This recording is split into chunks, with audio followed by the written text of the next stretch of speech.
Okay, this is for Ed the Kid 51, and I don't know if you haven't checked out his channel, do it for sure.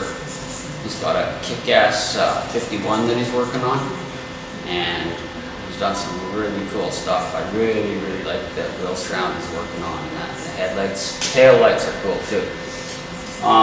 But yeah, he does some cool stuff, some airbrushing, and definitely check his channel out, Ed the Kid 51. He asked me about this Anvil that I was pounding on here, this stand, when I was shaping fenders. And it's so much easier than using a dolly if you have a fender or whatever, your panel or whatever you're working on anyways. But I really like it for shaping because it's not what you think it is. I know it looks like a anvil, but it's a piece of train rail. And it's not the kind with the rounded top, it's off a narrow gauge, so it's flat on top.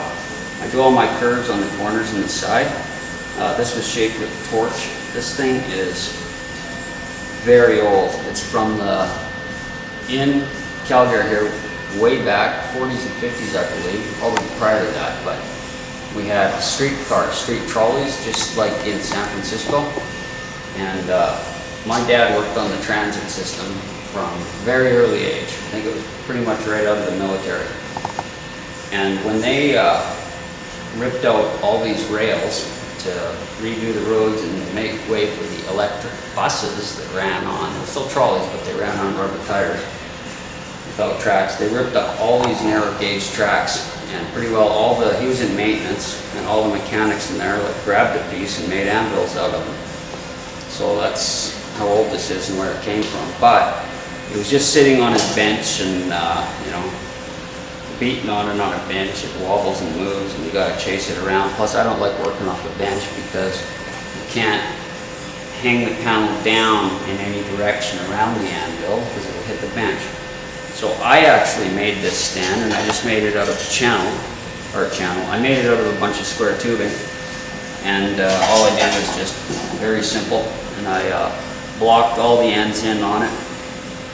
I do that on everything we build in here because all the dust and dirt collects inside, and just doing body work, try to minimize that all you can.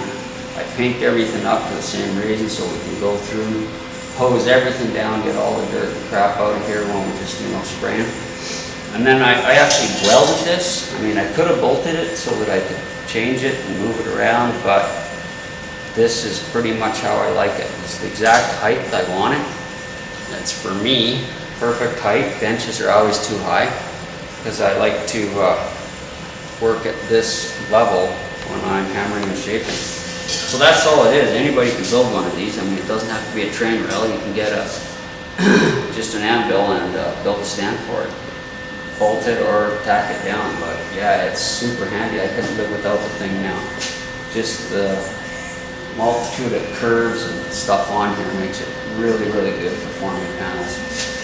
So anyways, I hope that helps. I actually had quite a few questions about it, but Ed the Kid was particularly curious. Anyways, check out his channel, and thank you.